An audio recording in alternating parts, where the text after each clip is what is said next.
This episode of Capes and Lunatics is brought to you by Tweaked Audio. Get awesome headphones, go to tweakedaudio.com and use the coupon code Southgate to get 30% off, free shipping, and a lifetime warranty. Or you can get there through the link on our website, southgatemediagroup.com.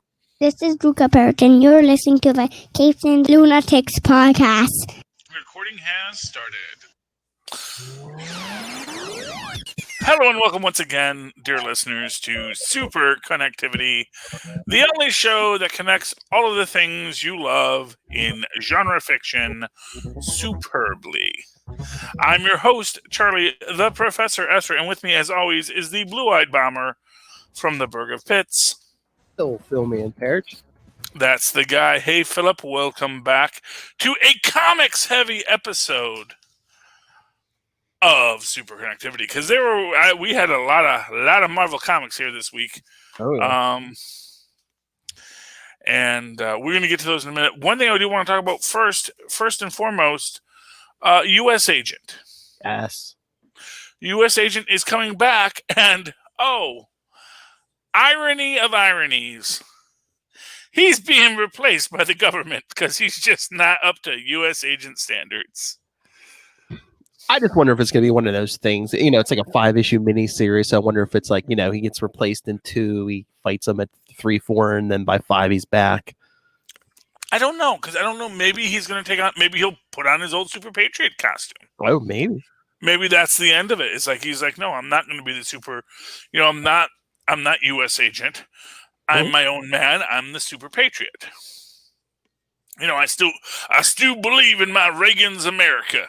My Reagan America, and I still want to make America great again. I am a super patriot. Because, you know, John Walker, he is a Trump supporter. Oh. Espirito Sanctos, yeah. Well, with a name like John Walker, you know he's drunk. Although, yeah. But the idea that they're replacing him immediately starts opening up the question, well, who are they replacing him with? We're assuming he's not being replaced with Lamar. Although that would be interesting. Yeah. Although Would Lamar do it? Maybe. I mean, Lamar, here's the thing. Lamar never stopped working for the government. Oh, yeah. No. I mean, Lamar, yeah. Would he just be like, you know, I'm not going to do that to my friend, though. Yeah, well, you know, but it's, you know, job's a job. But, you know, what it is Lamar. Here's the thing. If it was Lamar, I think he'd know it was Lamar. True. So it wouldn't be like, oh, who's the mysterious new U.S. agent? And there's actually okay. So there's 3 people I think it could be, with a 4th possibility. Because, of course, Franklin did not put the universe back where he found it. The first person I think might be the new U.S. agent, which I think is the most logical choice, is William Burnside. That was the 1950s Cap. Because I can imagine them wanting a guy who doesn't question orders ever. And I get the feeling William Burnside is the kind of guy who just does not question orders, ever. That he is, you know, I am a U.S. agent and I serve and I do not question. Because he is of that, part of his psychosis is, my country is right regardless. And all he needs is someone to say, this is what your country says. And he says, yes, that is what my country says. And that is what right. And that is what we will do. He's very easily manipulatable, as Dr. Faustus showed us. Yeah. Oh, just getting Faustus, him and Faustus back together. So if we ever see any hints to Dr. Faustus in this, you know it's going to be William Burnside. Because the last we saw William Burnside was him getting hit by a bus. And then in massive traction. And then basically Cap saying, it's okay, soldier, you're done. and saluting him, and then him feeling like, oh, okay, I guess it's okay now. Mhm. All the people I've killed and all the things I've done, no one cares, but that's okay, because Captain America said, you can rest now, soldier. You don't have to keep on fighting. Sure, why not? But no, I would actually love it if it is William Burnside, because I do feel that, like all of these characters, they are due for that redemption arc, you know? That's the thing. It's like, you know, as with any villain, any good villain, especially if it's a villain who was a hero, then did a heel turn, you do want them to do that face turn again, you know? Mhm. You'd want them to come back and be, no, I can reclaim what it was that made me a hero. I did the heel turn for various reasons, you know, and I had to do it for whatever reasons those were. But I can come back to be, you know, the hero I once was. And I would love to see that with William Burnside. The other character that is a possibility is the character that is actually less remembered than William Burnside, which is, I believe his name is McClinton, Protoside. Mm-hmm. You know, the last we saw of Protoside was him hitchhiking up north. And Protoside is one of my, I'm going to say this, Protoside is the kind of character that I would buy a book because someone said Protoside was in it. Protoside, like Boulder, is one of these characters that I am desperate for more content about. And I mean, Protoside made John Walker look like a fancy man. Come on. Mm-hmm. Well, because that's the thing, is like, you know, and that was is Protoside was already a big guy when he got the super soldier serum. Oh yeah. So, and that's what I always say. It's like the thing about Protoside is he never even noticed that he got stronger. He got stronger, but it was never really a thing for him. I want to see if Protoside got smarter. And Protoside getting smarter is what makes him an interesting character. The idea that he has now a much faster brain than he's used to. Mm-hmm. And yet he doesn't have, like, it's not like he has like a plethora of knowledge. You know, he just has a faster brain. He can acquire a lot more knowledge as time goes on. But like at the moment, he's just like suddenly super smart, but still has like a third grade education, which is a weird place to be, which would also explain why he's always so quiet. And because he's like, something's weird and I don't know what's going on. This is my fan theory. It's not canon. Like my statement that Boulder absolutely does have a sense of touch. You're stupid if you think he doesn't, because he clearly says things tickle. So, I mean, lasers, yes, but lasers tickle, and that says that it's a thing. It's just that he has to have a sense of touch, because if you don't have a sense of touch, you can't pick up an egg. You would be constantly breaking things, because you wouldn't be able to feel when your fingers had, you know, grabbed something. Yeah. You know? You would be, you know, although he is a little klutzy, so maybe that's an explanation for it, because he can't ever actually feel what he's touching, you know. But I actually think he just has, you know, like Daredevil not constantly being overwhelmed by his sense of touch. It's like at a certain point, your body says, no, it'd be stupid if you were just, you know, just unable to wear clothes because of the scratchiness on your skin. You know, it actually makes sense that your body gives you that super sense, but doesn't make it overpower you. But, yes. So that's the other option, which is Protoside. Now the third one is an actually kind of obscure character, but he is actually the original U.S. agent. Do you know who the original U.S. agent is, Philip? Who? Rockman. Rockman. Rockman was the original U.S. agent. In his first thing, it says Rockman, U.S. agent. And he's like sinks a sub. It's a thing. And what he is essentially, he was one of, I think they were called the 12. Mm-hmm. If you remember when they did the series of 12, one of my favorite series. I'm still waiting for the 12 Black Widow to come back because she is awesome. I actually kind of feel like, man, the way they've been dealing with the Red Widow in a lot of comic books, it's like, I think that's the 12 Black Widow. She's, I know everyone says, no, that's, what is it, Balana or whatever her name is. Yolana or whatever. Yeah, the other Black Widow. I actually think that's actually the Black Widow from the 12.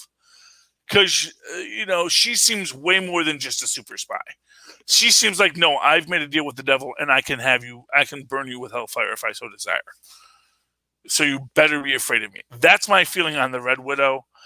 I don't know. I haven't read all the books with Red Widow in it, but like when I was watching that, when we had the whole Dracula storyline in Avengers, which whatever happened with that, when she's confronting Dracula, she seemed like someone like, no, you're not like the first. You're not the first demon up from Hades, pumped up with brimstone that I've had to smack around. Well, I'll tell you where Dracula showed up. Where did Dracula show up? In Wolverine, he was working with Omega Red. That makes sense. Yeah, but yeah, he's just jumping all over the place. Yeah, mutants. We'll talk about mutants in a minute. Racist mutants. Oh, I hate you mutants. This is why no one likes you mutants. This is why. Okay. Awful people, the mutants. Terrible business that. But so Rockman as the U.S. agent that they bring him up. And now in Rockman's story, he's actually a miner exposed to like some kind of ancient gases that made him live, basically become immortal, become invulnerable. And he is also, he's like Luke Cage. He's like a Luke Cage kind of character. But like he's also mentally ill because he believes he's the prince of a lost underground kingdom. But actually, it was like revealed that he was most likely just this miner who got caught in this cave-in in 1890. Okay. But that he came back up. But he does have a bunch of like underworld technology. But then again, because there are these underworld civilizations, it's entirely possible that he found them. And in which case, he kind of becomes kind of a reverse Namor. Where it's like he has the amnesia and he finds the kingdom and says, "Oh, I must be the lost prince of this kingdom," rather than he has amnesia and is out of his kingdom and just thinks, "I must be a hobo." So, Rockman U.S. Agent would be the really interesting deep dive if they want to pull it out. So far, I don't think we've seen any of the characters from the 12. Actually, I don't think that's 100% true. I think at least one of the characters from the 12 did show up in some 616 continuity at some point, but I can't remember who it was. But I want to say that, or it might even be like some Sentry continuity where Sentry and someone from the 12 ran into each other, which is always crazy. But then the other really random possibility is that they actually bring back Jack Monroe as U.S. agent. That if he isn't actually dead, isn't he is not really most sincerely dead. He's just mostly dead. Well, remember before, they made it seem like he was dead, and then in Thunderbolts they brought him back. So the government could have scooped him up again, and in Thunderbolts, but not when they blew him up. Remember when they had the bomb strapped to him under DC? This was just before the Protocide story, because they were taking all of the other captains and they were killing him. I forget who was doing that. Probably the Red Skull or Baron Zemo. But they blew him up underneath this Washington DC at some point in Captain America continuity. I'm forgetting the exact story of what had happened in. Well, yes, no. In the 90s, in his own series, it looked like he blew up, but then they brought him back in Thunderbolts. But then I thought when Bucky was back as the Winter Soldier and still all messed in the head, I thought Bucky killed. It was when Bucky killed him. That's the one I'm talking about. I don't think he's been back since Bucky killed him. That's right. That was the story. Bucky killed him because Bucky killed because Bucky killed a couple other people. No, actually, no, because that was it was when the Winter Soldier story came out at the same time that the Protocide story came out, as I recall. If I remember correctly, I think that was part of the same arc. I'm not sure. No, different arc. I don't remember. You can always have seltzer, Tristan. Okay. Anyway, yeah. So that's my theory. I think that's a possibility. And then there was another guy I was just thinking of 5 seconds ago. Oh, D-Man. I don't think D-Man would take the job. But it would be funny if D-Man just totally takes the job from John Walker, because he's just he needs a job. Him and Lockjaw, he needs a job. And I heard you guys are hiring. Where's D-Man's like his Bucky? You know what? Like I said, they threw shade at D-Man, and of course, you know who threw shade at D-Man? Starling, who we see in Amazing Spider-Man 850 this week, or like a week or two ago. Yeah. Oh, I don't know. It was in the queue, but yeah, Starling. She's trouble. Well, her grandpa is the Vulture, so yeah. I mean, for reals, and it's like, oh, what you mean? My grandfather lied to me. The entire world wasn't against him. It's like, yeah, sweetheart, he went to prison for a long time because he murdered people. He murdered his ex-business partner. He murdered one of Aunt May's fiancés. I mean, he murdered the Gibbon, man. Yeah. Gibbon, justice for the Gibbon. He was awful in his last appearance, by the way. That was the worst Adrian Toomes I think we ever got, was the last one in Kraven's most recent hunt. No. Oh, I hate Kraven. Yes, his name means cowardly. That's the point of Kraven the Hunter. He's not the mighty hunter. He is a coward and a jerk and a loser. You're not supposed to. No one should ever make Kraven an interesting character. That's not what that character is supposed to be. I don't care how much you want to do it. I don't care how much you think, no, he's a hunter. It's like, no, he's... Hey, they killed him. They killed him off in the late 80s, but then they had to bring him back in 2010. Why? I don't know, because he had a bunch of illegitimate kids running around. Just do I know, and that's the whole plot line with the latest. Yeah. I made all my illegitimate clones kill each other. Well, he didn't make them kill each other, but they just said, "Oh, I'll just kill all of myself," and then that shows I'm the greatest hunter because I have, the most dangerous game. It's like, no, you're just arguably it's Man, but probably it's Monopoly. Kraven. I hate Kraven. But speaking of racist mutants, which we did mention. Oh.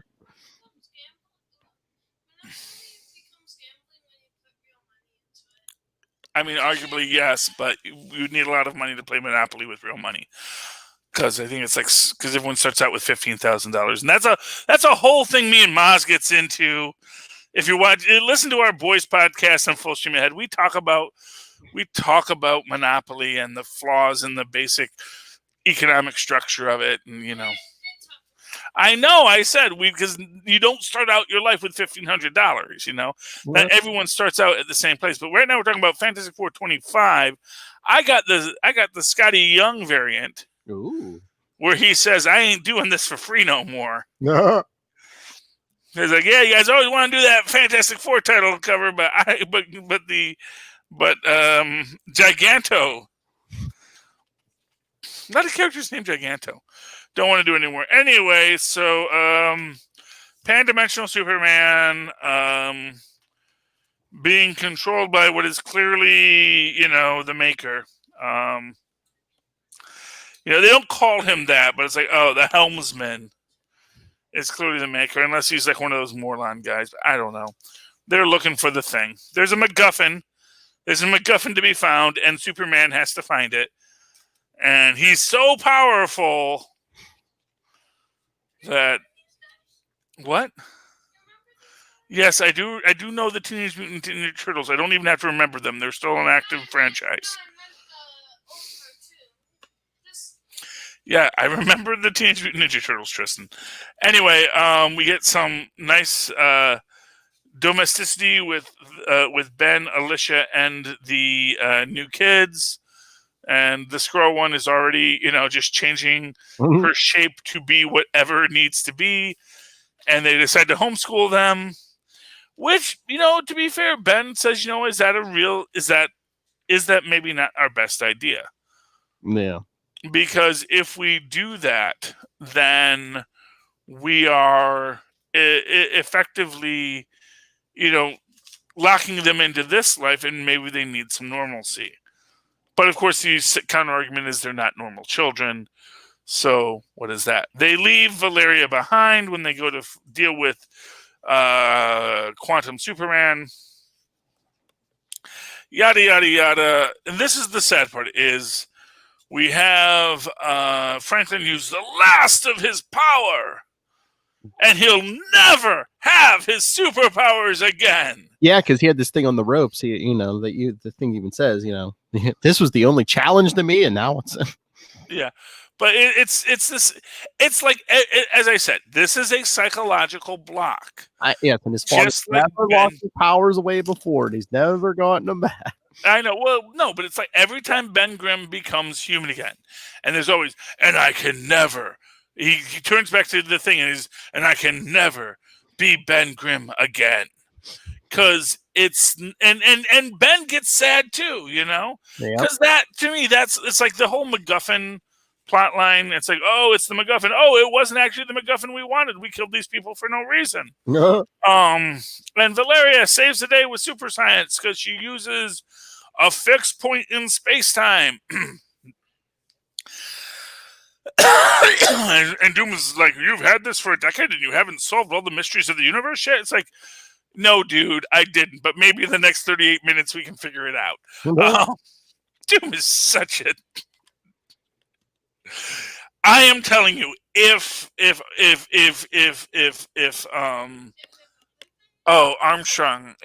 Curtis Armstrong is not Dr. Doom in the MCU, I will riot. That is the part he was born to play. Okay. Yeah, but that's the whole thing here is he uses his powers. He then goes to run to Krakoa to get his, I'll bring back all the X-Men. We'll get the whole army of reinforcements. And then Krakoa's like, oh, you're not a mutant. You don't have powers. Yeah. It's like, I thought mutancy was in my genetics. That's like saying that, before Solar walks through the desert, he is not a mutant. It's like, no, he was always a mutant. Solar is a character. He absorbed solar radiation, but he never absorbed enough to actually have superpowers until he got stuck in the desert. This is how powerful Franklin is. That mental block is so strong. It's like he's subconsciously masking his DNA. Yeah. Well, maybe. And here he is. He's crying. He's being sad, just like Ben Grimm always does. It says, I can never be Ben Grimm again. Bum, bum, bum. See, Franklin's the opposite of Ben. Ben always wants to be normal. Franklin wants to be anything but normal. Well, exactly. But, Franklin's problem is, and this is, so it's actually the exact same problem. But it's also trying to choose what side of the coin you want to fall on. Oh, yeah. So Ben, as I said, Ben's issue stems from the fact that changing forms has a severe psychological toll. That because you physically change yourself, who you are when you are the monster and who you are when you're yourself become two separate and distinct entities. And he sees this with She-Hulk, with Bruce Banner, with anyone that does this transformation, anyone who shifts from one form to another. They get this separation of sense of self. And as much as Ben would like to be human again, he can never give up the power of being the Thing. And if he were to be able to just change back and forth whenever he wanted to, his Thing persona would become much more monstrous. And he knows it would cause the psychological split within himself, so he avoids it. With Franklin, it's a little bit of the opposite, where it's not that he will become... It's not that he wants to be a human. It's that he fears what being a god really means. Because he knows he could be a god, and he enjoys being a god. Who wouldn't? But he's also really afraid of that power, that if he had that power all the time, he's afraid he's going to be Billy Mooney in it's a nice It's a Nice Life, the Twilight Zone episode where he's wishing people into the cornfield. And he, someone showed him to that at one point. He was like, "Oh, that scares the heck out of me." And he does not want to be that being. And so he creates these mental blocks to keep him from it. And I get the feeling that, much like, as I said, with Ben Grimm can be human for one night a year or one period. They don't even say it'll be a one night. It's actually like, they actually leave it intentionally vague, where the first time he does it, it seems like he's human for like a week, where it's more than one day. And now it's like, no, I can only be human for one day, because it was too scary for him, especially because he didn't let himself change back until it was too late to save Johnny. So now it's like he has made it more and more codified for himself. But they're just giving him, soda water. It's this amazingly powerful placibium. We call it placibium, Ben Grimm.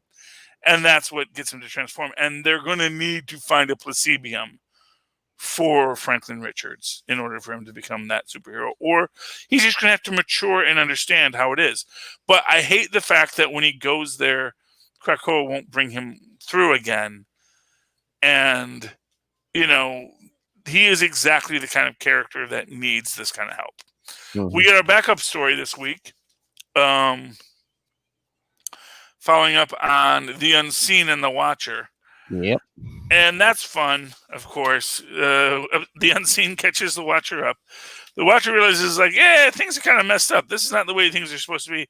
And then we basically find out that, actually, if you had actually figured out anything from that weapon, it would have melted your brain. So it's good that I jumped out at that time. But I need new Nick Fury, and I love that new Nick Fury is bald. Wahoo! Wahoo! So he's white, but he's bald.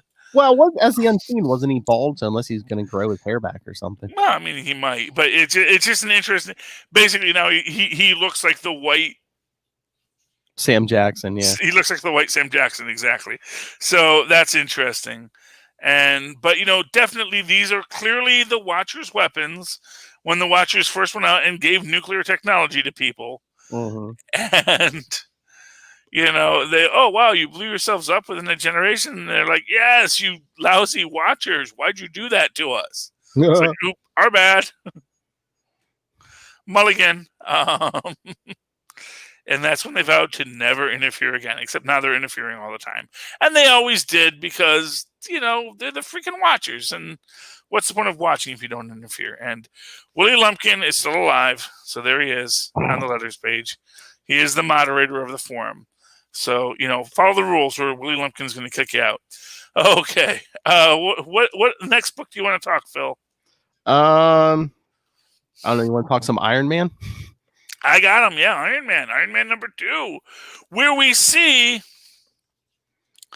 one of my favorite characters. Probably one of the main reasons I got this is Crusher Krell in his Alpha Flight shirt. Do you catch that? That's the Alpha Flight shirt they gave him.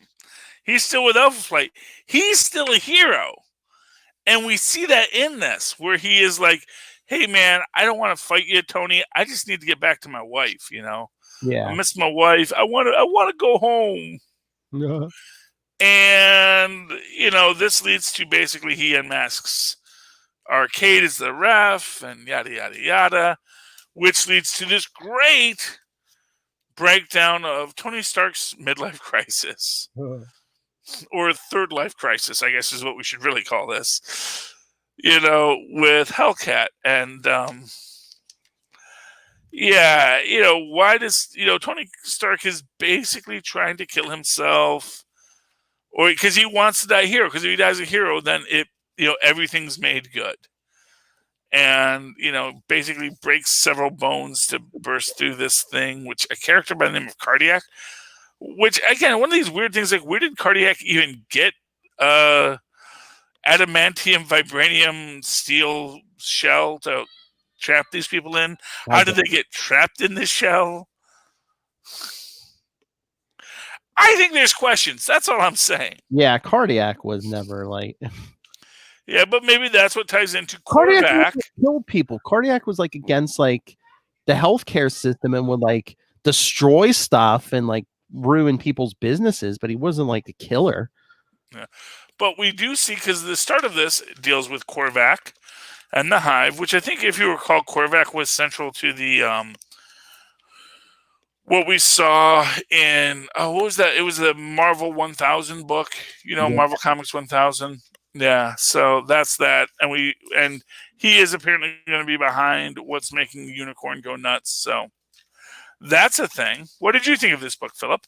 Like I said, it's pretty good. I liked it, pretty much as issue 1. Like I said, Cardiac was a little out of character for me, I think, but yeah, there was a lot of good stuff like Absorbing Man and Hellcat.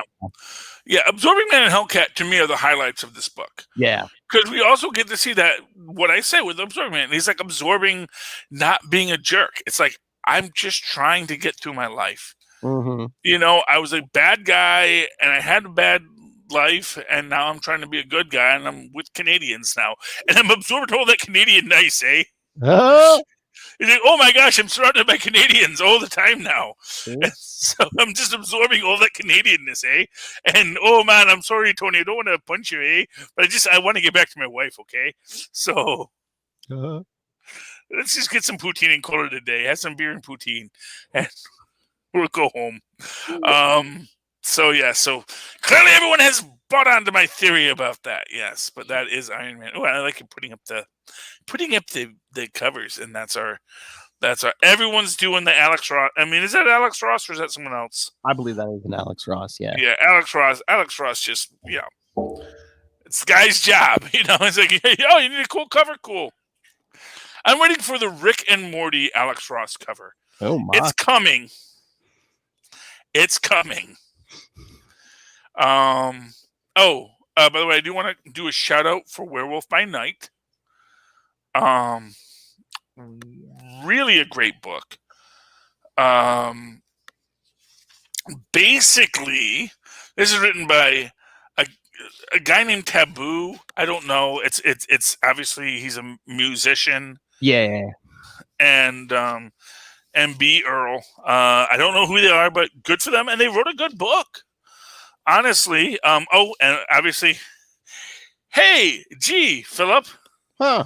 What's that company? Can't.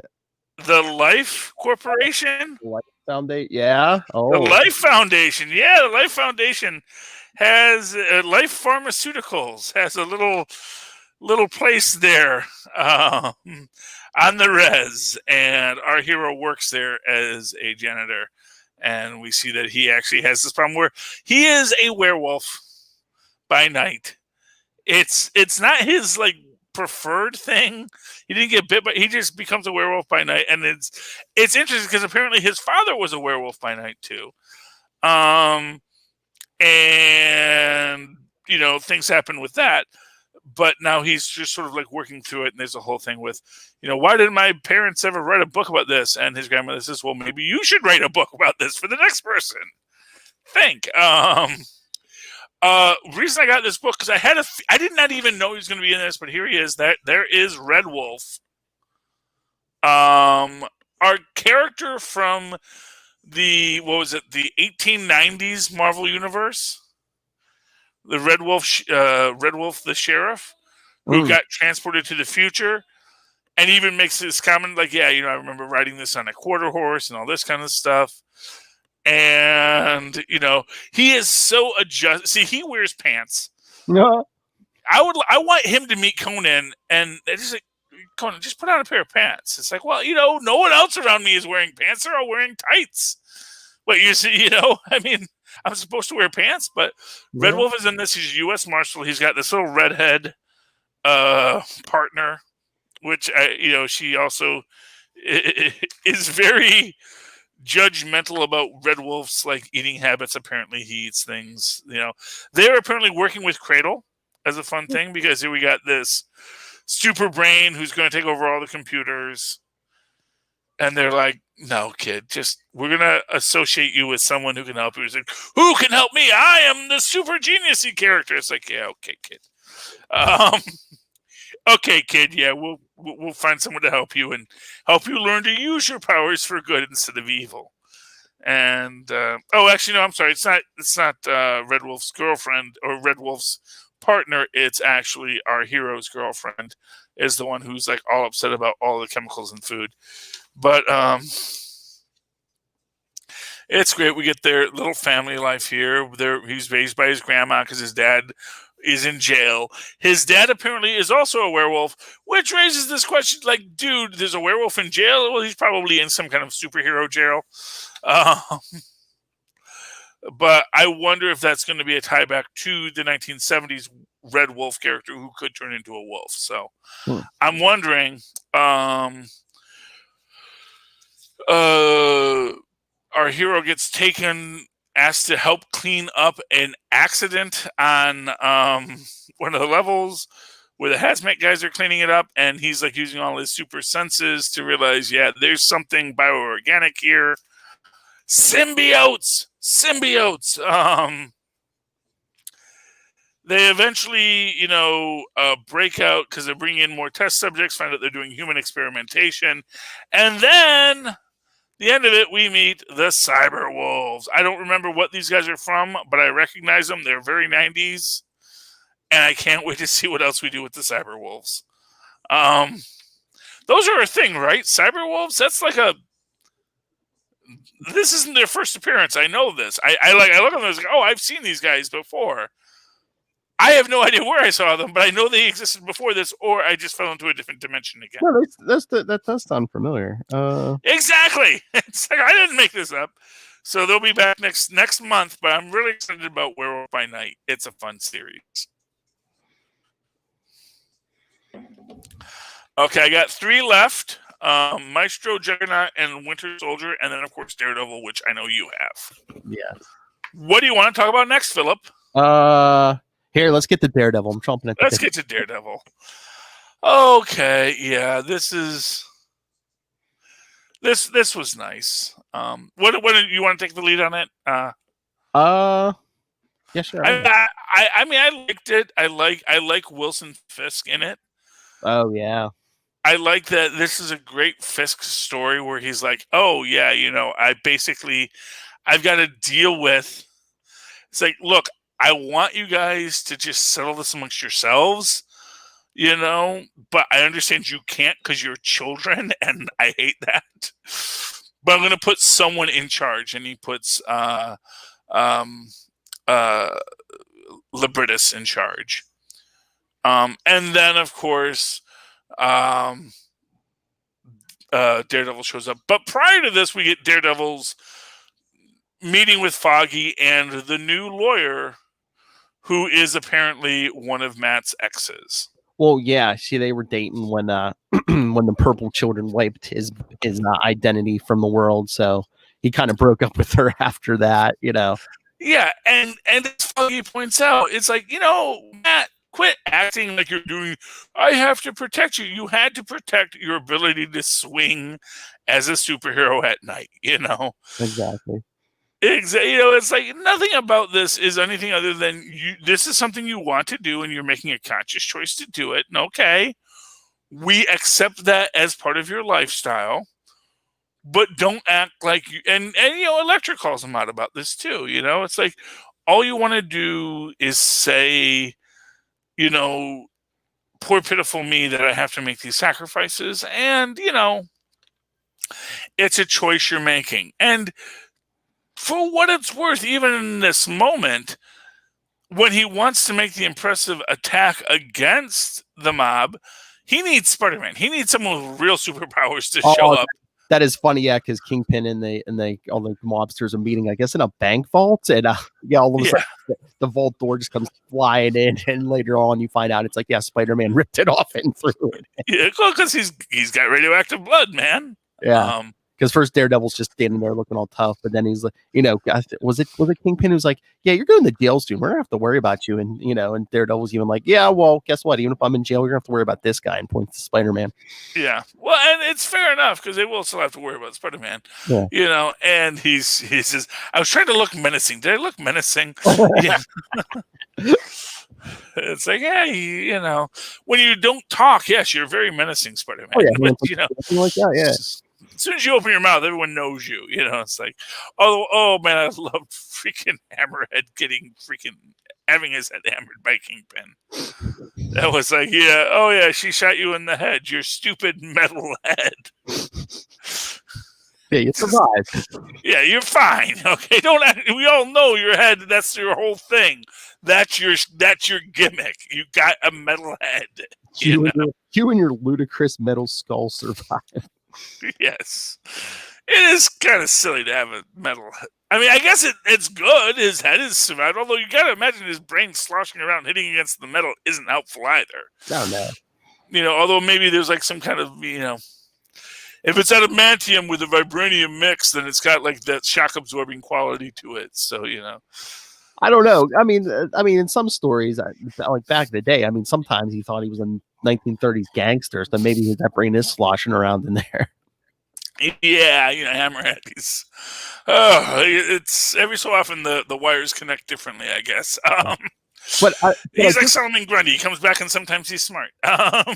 But no, I did like the part with later on with Spider-Man where Spider-Man's like, sorry I was so harsh with you before. I know what it's like to kill someone on accident, because it did happen to me.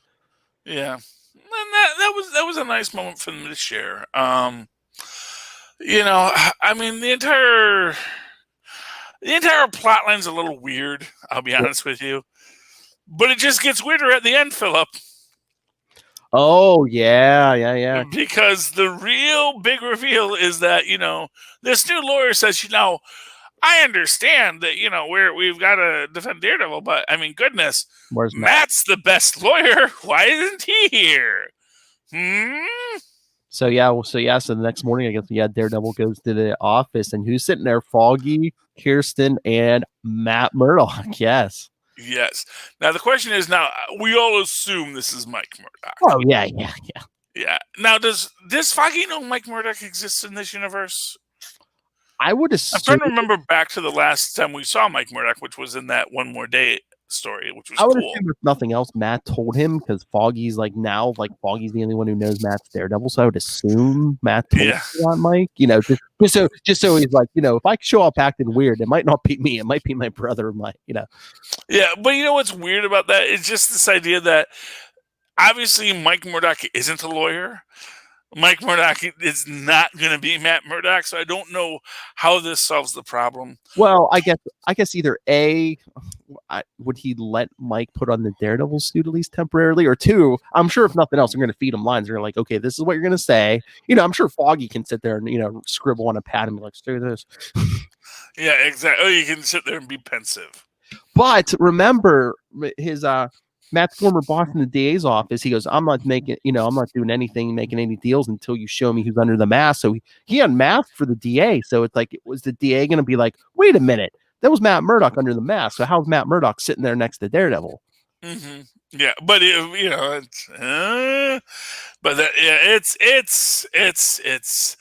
honestly the entire idea. Well, he can testify in his costume. Doesn't make any sense. I don't know where that precedent got established. Well, in like the last Daredevil run. Really? They just let... I expect better of you, Soul. You're a lawyer. You should know better. Well, I guess it goes into, well, how do you prove you are who you are? You know, Exactly. it's very Miracle on 34th Street or whatever that was. You know, they delivered the mail that says he's really Santa, and so there we go. Which actually was probably the best legal argument to say. It's illegal to deliver mail to someone named Santa. This was mail for Santa. They delivered it. Therefore, he is Santa. You know, it makes perfect sense. Right. They changed it in the reboot, which, you know, gee, the reboot was worse than the original. Who would have thought? Anyway, yeah, so Mike Murdoch's back, and Mike Murdoch's in there too well, so I don't know how this in any way helps the situation. Part of me is kind of hoping this is actually the scroll that is Howard the Duck's friend. Oh, Remember the last Howard that would be like actually awesome if it's actually just she's not a Skrull, she's a human with Skrull powers because she ate a Skrull duck. yeah. But that's how they got rid of the fourth Skrull. I would assume this is Mike just because, you know, they went to all the trouble setting it up in that annual when they did say, oh, yeah. He's coming back. So I would assume. Because you think Matt was mad when Foggy brought Kirsten in. Imagine when he's like, yeah, I brought Mike in this, you know, Yeah, but again, it's this weird thing where it's like, okay, yeah, but how does this help? Like, Kristen is a lawyer, and it helps. Saying, well, I found a guy who looks like Matt to be Matt. I mean, is this just to throw suspicion off that Matt Murdoch's Daredevil? I mean, yes, I get that as the concept. It's just that I don't think it's going to stand up to scrutiny. That's all I'm saying. But we'll see. Like I said, I would much rather it if it was someone else, just because we're all expecting it to be Mike Murdoch. It would be like, oh, they pulled a fast one on us. I love when they pull a fast one on us. So, yeah, but I will probably pick up the next issue of Daredevil because I do want to see the adventures of Mike Murdoch. Mike Murdoch is a selling point for me, so that's a good thing. So the Hulk is in 2 books this week, Phil. Oh. Yeah, Maestro and Juggernaut. I did not get to read Juggernaut, but yes, I did read Maestro. Okay, so quick recap on Juggernaut. This is fun. Because, again, legal precedent. It becomes central. Basically, the Juggernaut takes a gig to beat up the Hulk. Oh, jeez. He's done that before, and it hasn't gone his way. Well, honestly, this time it does work out perfectly just fine. He actually does the uppercut, and and this is, again, racist mutants. We hate you.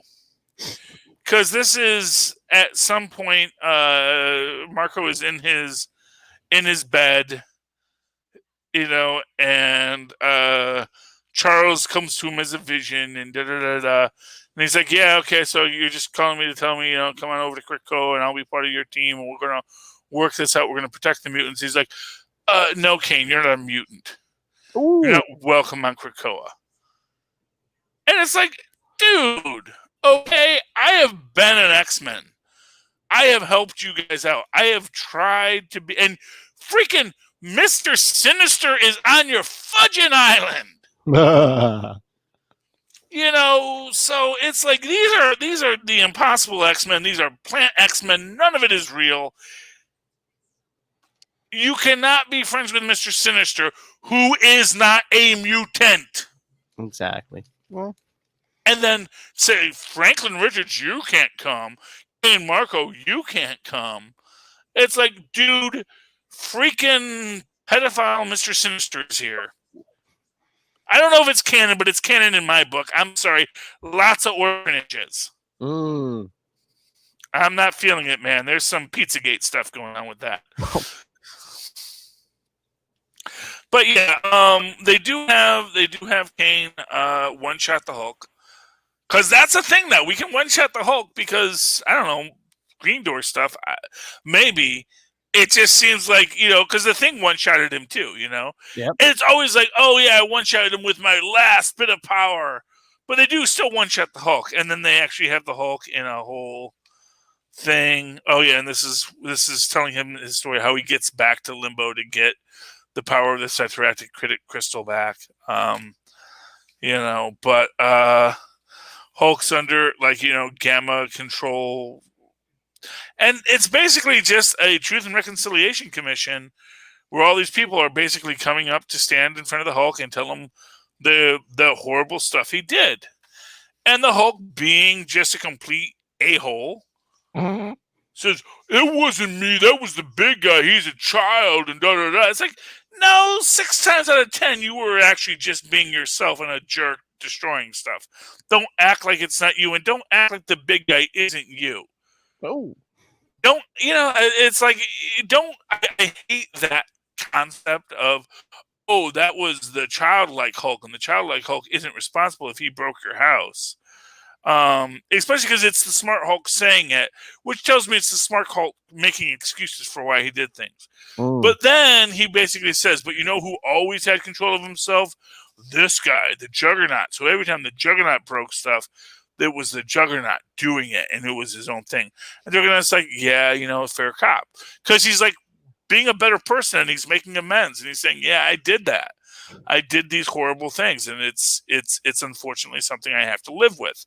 And then, of course, when they get back to New York, he gets served by the city of New York for the millions of dollars of property damage that he has caused. So I'm loving the new Juggernaut book. That's by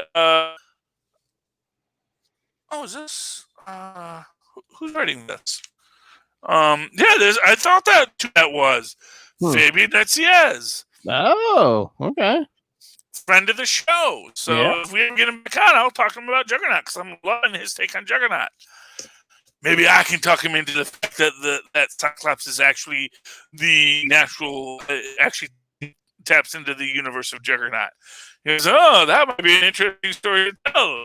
Thank you for that information, young man. Take that, Peter David. Speaking of Peter David, do you want to talk Maestro? Yes.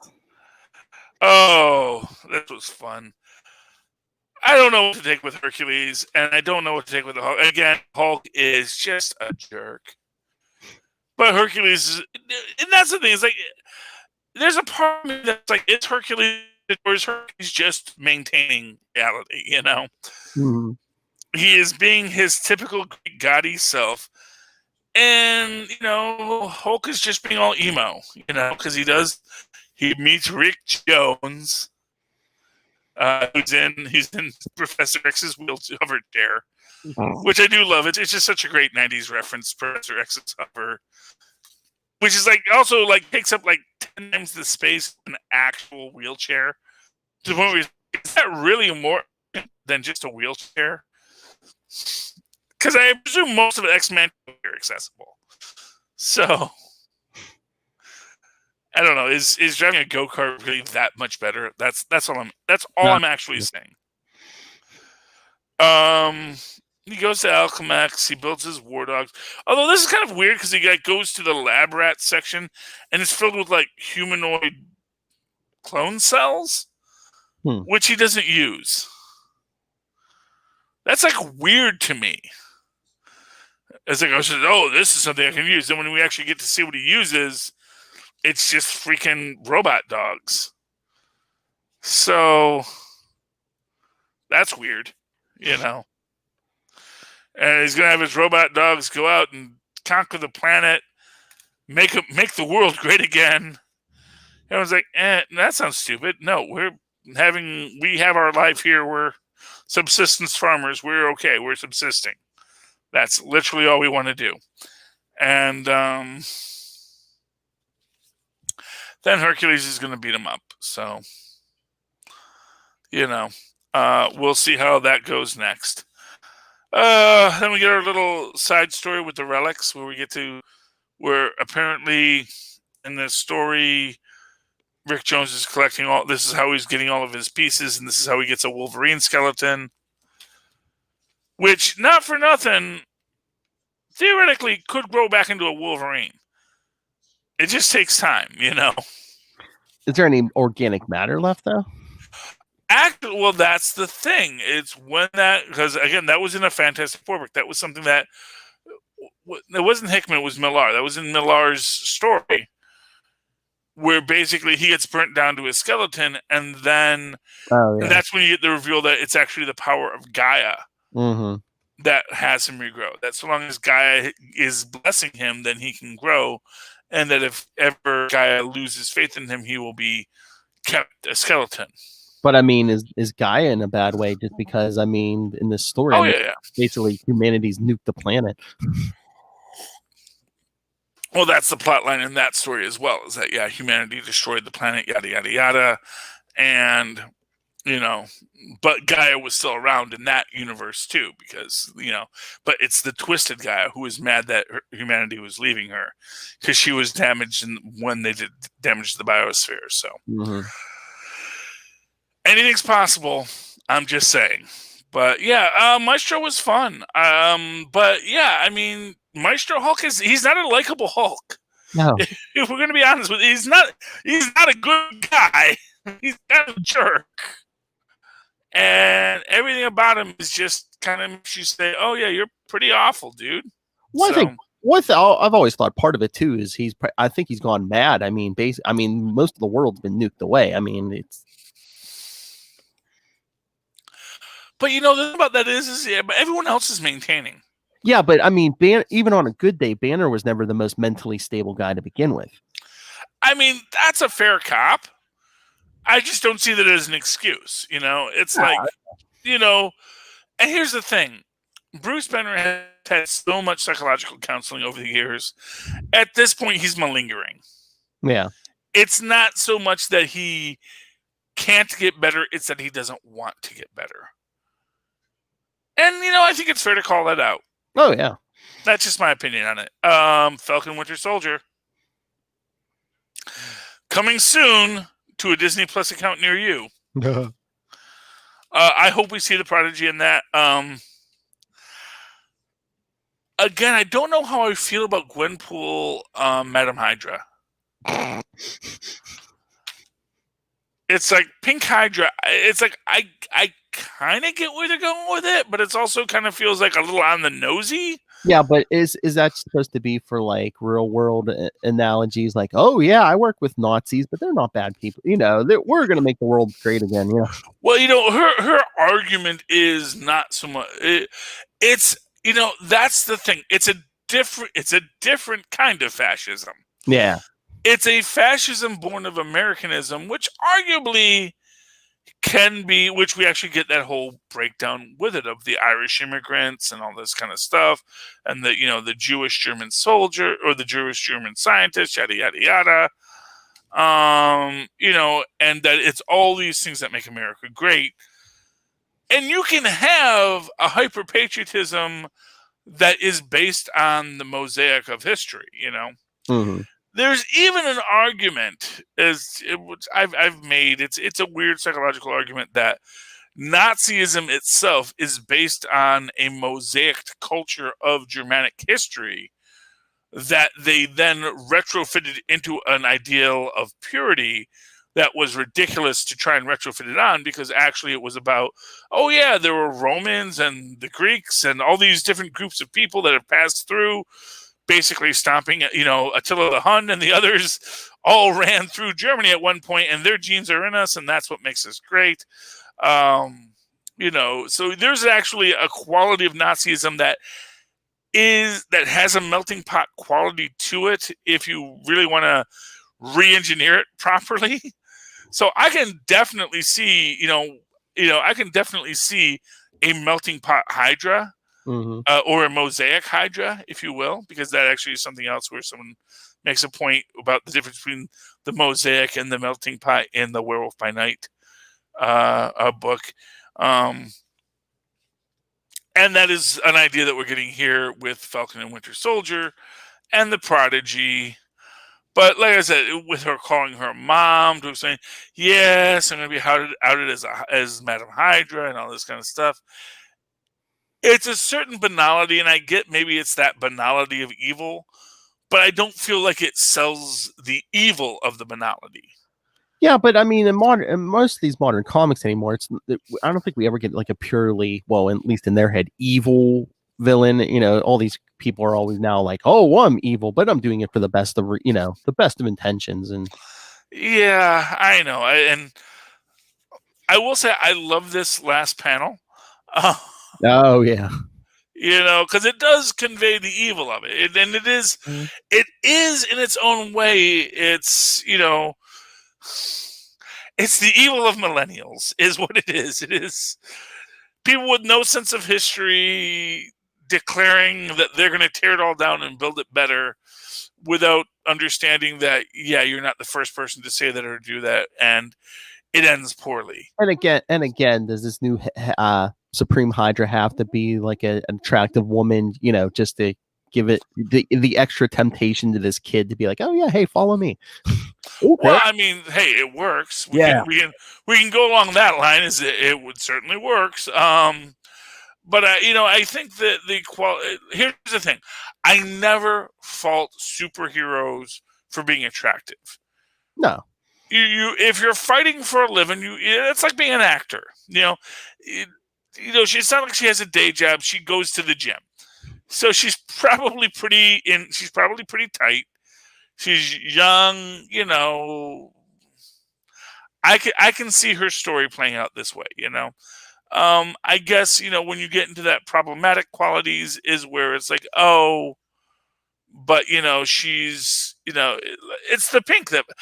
honestly the pink that bothers me the most. But then again, maybe that is part of her branding, the idea of being the softer Hydra. Or two, is it like underestimate me? Yeah, exactly. It's weird. It's interesting. I like it. I'm interested in this story. It engages me. But as a middle-aged white male, I don't know if I'm comfortable with it. Yeah. But yeah, I really like it. I like what they're doing with it. I like Falcon and Winter Soldier as partners. Oh yeah. I think they have a really neat chemistry together when they write them well, and so that's a good thing. Mm-hmm. But yeah, what did you think, Philip? Oh no, like I said, I liked it. I felt like you did. Yeah, I'm really intrigued by this story. I think this team up is good, which it better be because they got a TV show coming of it. But yeah, I mean these two, Sam Wilson, Bucky Barnes. I mean they all have, the same thing in common. Trying to live up to this image of Steve Rogers. Yeah. Now here's a weird question. This Prodigy, is this the same Prodigy that we had a few? I think in the last Winter Soldier story. There was the kid who was the super killer that we thought was maybe like supposed to be a super soldier too. Remember that? I don't believe so. So it's a completely different teenage super soldier killer. I believe so, yes. So that's 4 now for those keeping count. Because there's MVP, there's these two, and then there was the one that was like his mother died and he's a frail child, and so when we make him, he'll be a Captain America because he's got the psychological profile of Captain America. It seems like a common theme they keep bringing up with Bucky. It's just him trying to redeem these young kids, where it's like don't go down the dark path I did. I understand that, but I kind of want to see what happens to Robin afterwards. Yeah. He's like on his 4th Robin now, and it's like, dude. Bruce Wayne. Well, Bruce Wayne at least keeps track of him. Yeah. It's like, oh, yeah, no, he's Nightwing now, and, that one got killed by the Joker. Well, that's the problem, though. Bucky never gets, more than, 6 issues or something, and then a new writer takes over and tries to reinvent the wheel. It's D-Man all over again, man. Mm-hmm. No one even asks about him. Only who knows who he is freaking. I think Starling's actually a secret D-Man fan. Oh, and that's why he's. Oh, I don't want to be with D-Man. He's lame. I don't like him at all. Even though he's like one of the best wrestlers in unlimited class wrestling history, and he's a millennial. She probably saw something on the internet about D-Man, and she's like, "Oh, isn't that D-Man supposed to be smelly?" I don't know, man. I think I'm just saying. I think she's going to wind up working with D-Man before too long. Like I said, it's just a weird reference to throw out there. I know everyone likes to step on D-Man, but you know. Well, that's weird. It's like Starling. That's like the first time she met Peter Parker. Before this, she's shown up at least once or twice other times, but she was mostly with Miles Morales. Yeah. I mean, she's an interesting character. I like the idea of her. You know what? You know what's kind of interesting to me right now is I'm wondering if characters like MVP and Cloud9 and Boulder, if they actually are licensed superheroes now. Oh. All the people that went through Avengers Academy, are they like, they're in there, they're like, they're like 1 year older, they're like probably like 19, but there are arguably licensed superheroes. They've all been through the training. In fact, they expressly say that Boulder went through the full training, that he is a licensed superhero. He can use his powers whenever he wants. I mean, they do those they do all those Civil Wars and Civil War 2s, and it's like, eventually everything gets turned around. It's like, oh yeah, don't worry about that Registration Act. Meanwhile, Bill Foster's still dead, Well, we don't know.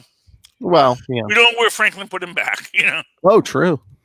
Oh, he could be stuck in the quantum realm. You know what? The thing is, well, they actually do have a new Black Goliath. Because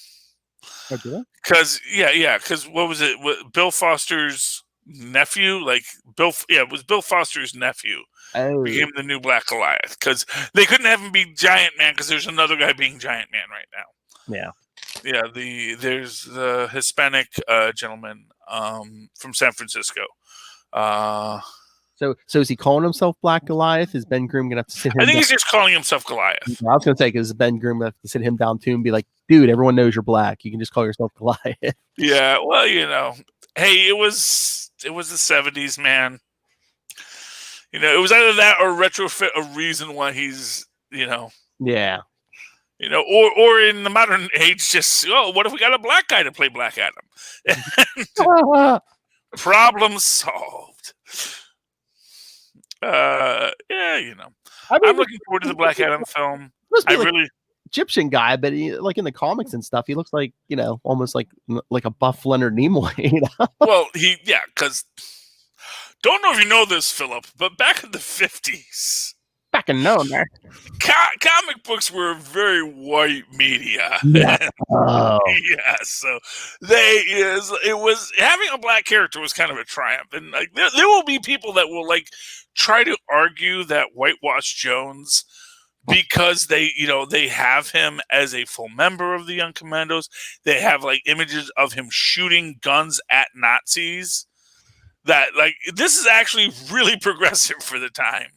Yes, we know how they draw him. Yes, they know how his dialogue is. But let me tell you, that Whitewash Jones was really progressive for the time. And if anything is like progressive for the time, it means this is not progressive at all. Mm-hmm. But like, it's not as bad as stuff could be. So, but yeah. So anyway, but there is a new Goliath who is Bill Foster's. I'm trying to remember his name. I want to say it's Ben Foster. Okay. But it's Bill Foster's nephew. Because after Giant Man died, there's, he gets and Hank Pym now he's just giving out, have some BIM particles. You want have some BIM particles. Have some guys. And but he's like, and he's a millennial, so he's very radicalized. Mm-hmm. Radicalized by being in the, generation of Lilith Hellfire.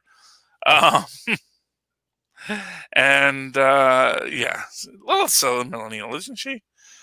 I forget. I don't know. She was born in the 80s, I think. So I think that technically makes you like she's an old millennial. Yeah. And there's younger millennials, but she's like the first millennial and first generation. But she'll come back to us and tell us that we're wrong, but that's okay. Anyway, yeah, that's all my books, Philip. Yep, that's all I got. Okay. So Philip, people listen to this show, they probably missed half the things I said because they're listening on substandard headphones. It is a tragedy in this world that people buy. They go to the dollar store and you buy those headphones for $1 at the dollar store. You plug them into your phone, listen to your podcast, and it's like halfway through, one ear goes out and the other ear goes out, and then you have to mess with it. I'm going to say stop doing that. Stop messing with the freaking wire with your dollar store headphones. Just buy a decent pair of headphones. And if you'd like to do that, go to tweakedaudio.com. Use the coupon code Southgate, which is going to save you money. So it's not even that expensive to do it, and get yourself a decent pair of headphones so you can enjoy these shows.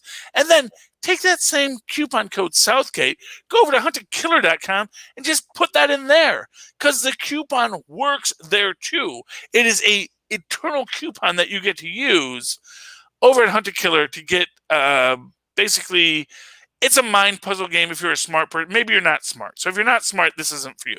But if you're a smart person, you might want to have the Hunter Killer package sent to you so that you can help the character of Michelle Gray solve the crime, put the clues together. It'll be fun if you're a smart person. You dumb people, that's fine. There's other things for dumb people to do. But for smart people, you might want to go to hunterkiller.com and help out Michelle Gray use the coupon code Southgate. Everybody else, smart, dumb, regardless, there's stuff for you in our notes, which is the link to the Amazon website where anything you want in the world is pretty much available, including Pod Life, the book. The book produced by and for the Southgate Media Empire.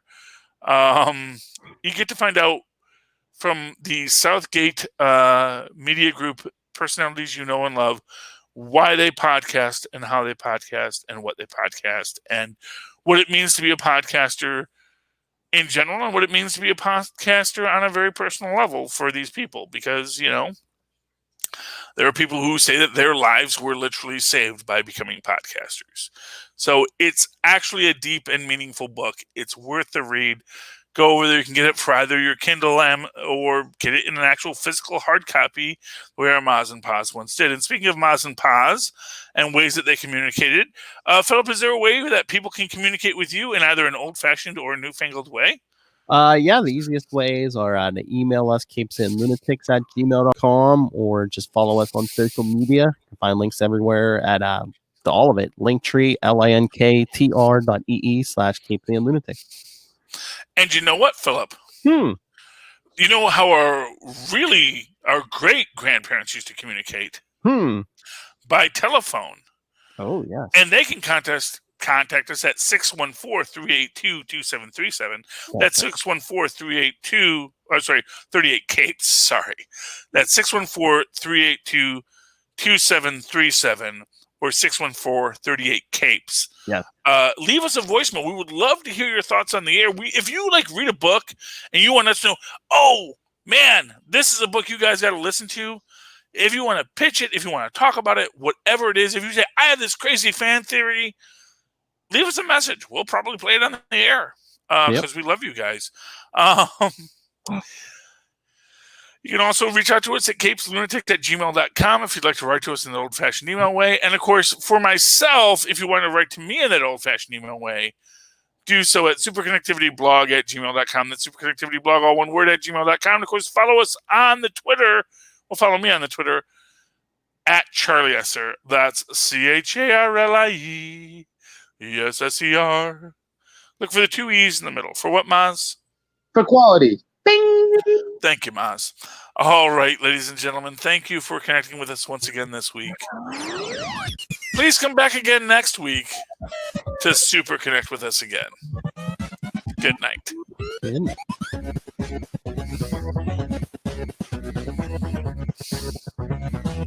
I think we covered everything. I think we did the Capes and Lunatics email twice, but that's okay.